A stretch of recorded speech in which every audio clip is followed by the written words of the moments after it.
Doctors only stop you from dying, not optimizing your health. Like, a lot of people are very naive on this. They think the doctor is very well educated on optimizing your health. Now, a doctor's main primary job is just to ensure that you're not going to die, very soon. Like, they want to extend your life, but they don't know how to optimize the quality of the life, and also, making sure you live a really long time. Maybe the system only wants you to live until you start collecting your pension, for example. But yeah, we'll talk more about that. But basically, the risk of iatrogenic disease is also extremely high. So if you were to be more cautious of doctors not wanting to optimize your health, also you need to understand that iatrogenic disease, which basically means harm or injury caused by malpractice or wrong decisions in doctors and hospitals and all that, it's one of the leading causes of death. Like, it's in the top 10. So you got to understand it's extremely risky getting surgeries and other things of these natures, So 100% agree. Like, emergency rooms, great. Like, doctor, you break your arm, doctor's going to fix you up, But when we're talking about, a lot of things that can, it's caused by lifestyle factors and whether it be long-term or short-term things, you just have to be extremely careful. You got to understand, even blood test levels, basically sometimes you say, oh, yeah, your blood levels are fine. Like, maybe it's because you're not deficient, but you're really low. But the main thing is the doctor's just keeping you alive. So he's only going to say something if you're extremely deficient. Like, and that's just how the tests are measured. Like, the doctor might not be consciously aware of this stuff.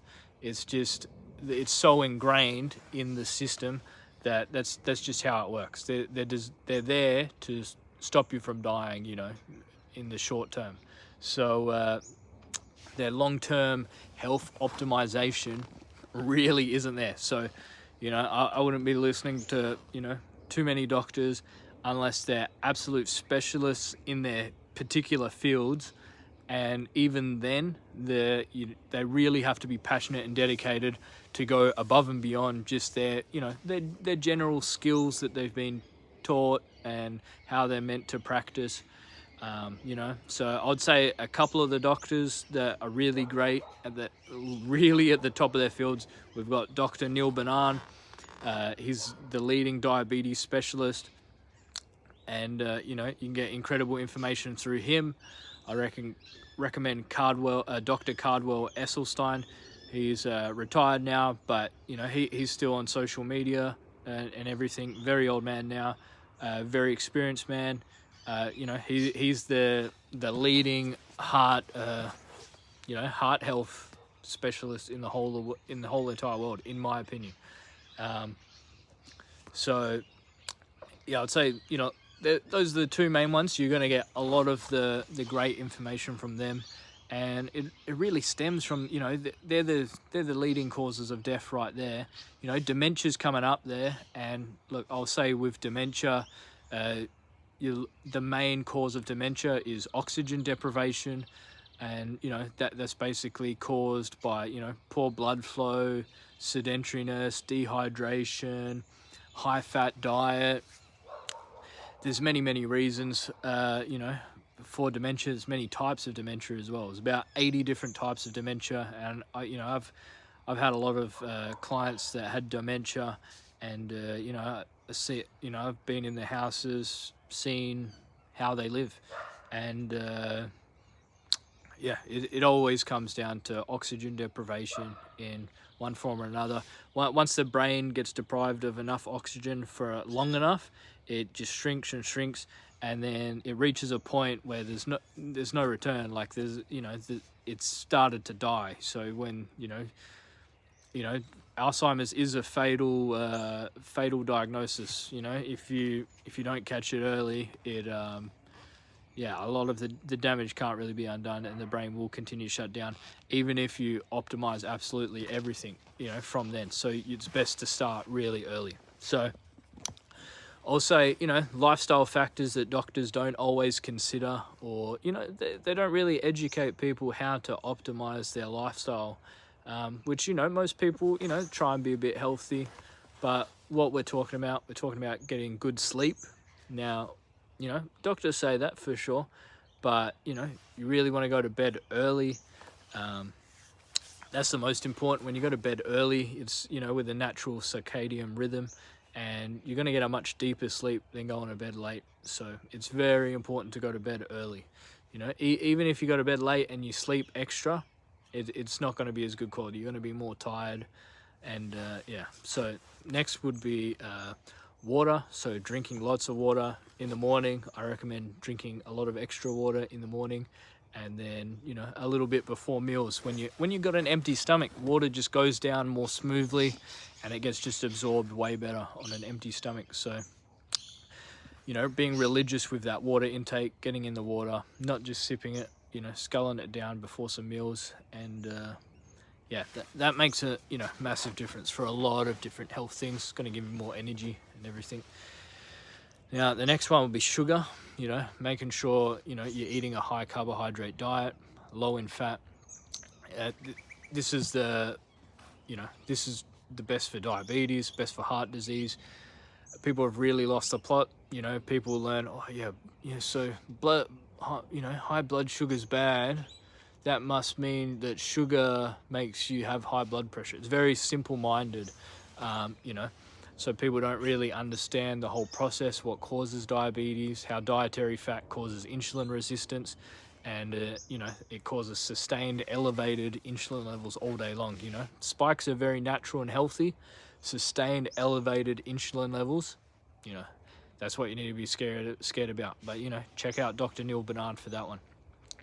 Now, the third one is, we got the third one.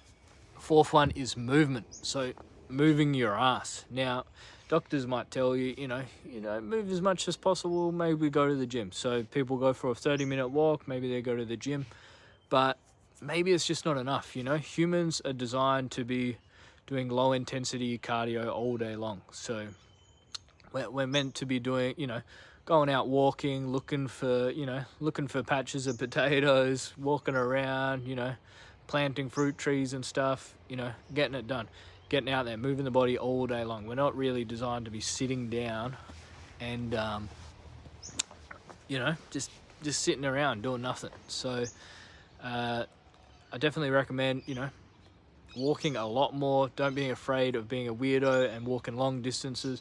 Don't be afraid of walking you don't need to drive your car 2 kilometers to your shops. You know, you can walk there with a backpack, get what you need. You know, little things like that can help a lot. Maybe religiously going for a walk, you know, night and day, but maybe a bit bigger than, you know, go for a bigger walk than you normally do. Getting into jogging and running, you know, they're great as well. Cycling, you know, even the gym as well. I recommend, if you want serious results in the gym, you know, 6 to 8 reps. That's what actually builds muscle. You know, 6 to 8 reps to failure. You know, those type of things. The bike is a great tool. You know, maybe the shops is 5 kilometers away from your house. On a bike, you get some pannier racks, pannier bags, or just a backpack. You know, 5 kilometers is nothing on a bike, you know, so get the blood flowing. Commuting to work also on your bike. You could even jog to work if it's not too far, but riding to work is more manageable for most people. So, you know, just moving your body as much as possible, understanding, you know, humans are creatures of low intensity, all day cardio, really. Like, we really start to feel tired after sitting down for like 30 minutes. So, and also if I'm fidgeting around a lot, there's a lot of mosquitoes on me, biting me. But yeah, so we're meant to be moving around a lot. There's oh no, lost my train of thought. Oh yeah, what I was gonna say was that, you know, the more we move, the more energy we have. A lot of people tend to think the opposite. Oh, I'm tired. I need to rest. But they don't understand that sometimes when you start to move more, you unlock a lot more of your energy, you know, so it makes you fitter. and your body, you know, produces more energy for you to use, and you actually start to have more energy. Maybe in the short term, you feel more tired. Oh, I did this workout, feel tired, I have a good night's sleep. But, you know, once your body recovers, you're going to have more energy, you know. So, yeah, I'll say, all right, I'll be quick with the next one. So the other modalities, we got nature and mindset, so, and community. So nature, mindset, community, getting out to nature really helps you relax, you know, simple things, the leaves and all that goodness. So getting out there if you can. Community, finding other people to have a healthy lifestyle with, you know. So you want to find people that, you know, can help, you know, encourage, support, whatever, that healthy lifestyle. You know, you know, if all your friends, you know, just interested in going out drinking and clubbing, you know, maybe it's not that great. But you know, we're talking about optimal health here. So, you know, building that community, finding a group of fitness people that can be great. You know, just people that you know, are interested in you know, longevity, you know, having that quality of life for a long time. And then mindset. So mindset, I'd say, you know, you want a positive mindset, you know, strong mindset, not giving up. And yeah, I'd say it's extremely powerful, you know, choosing happiness, having to choose happiness, not just, you know, making all these rules for why we're happy or not. But yeah, got a lot more. This is just a quick one. I know it might have seemed like I went off topic, but I guess this is what doctors should be focusing on. Yeah, so just thought I'll put it out there. Iatrogenic disease, very common. You know, doctors' main job is to stop you from dying. So it's not to optimize quality of life. A lot of people really don't understand this, unfortunately, especially I'd say a lot of older people, everyone really, they expect their doctor to know best, and you know, the doctor doesn't have all the time in the world, nor do they know that you're interested or not in optimizing your health to the best that it can be. So I think it's best for you to, you know, take it up with yourself. You know, maybe you're a very lucky person and you have a doctor that understands this stuff, but in reality, most doctors don't. Most doctors are in it for the, you know, the lobster dinners and the, you know, the nice cars, you know, as well as helping people, but they just don't know how, you know, they haven't put the work in themselves, you know, the medical industry doesn't teach them all this. So, you know, I got loads of crazy good health advice and basically,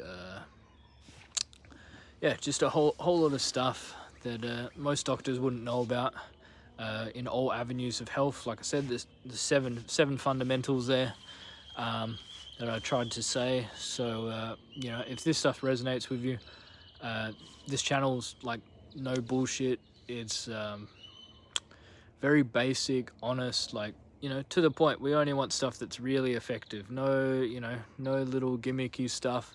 Like, we want the most powerful, you know, fundamental stuff that really has an impact. So it's just focusing on that on this channel. So if that resonates with you, you know, stay tuned and subscribe, and, you know, leave a comment if I missed anything. I'm sure I missed a bunch of stuff. So yeah, all right, get out there. Why were you dehydrated? Why are you dehydrated? Why are you dehydrated? Because not sir. I'll tell you why! Because you're not feeling goddamn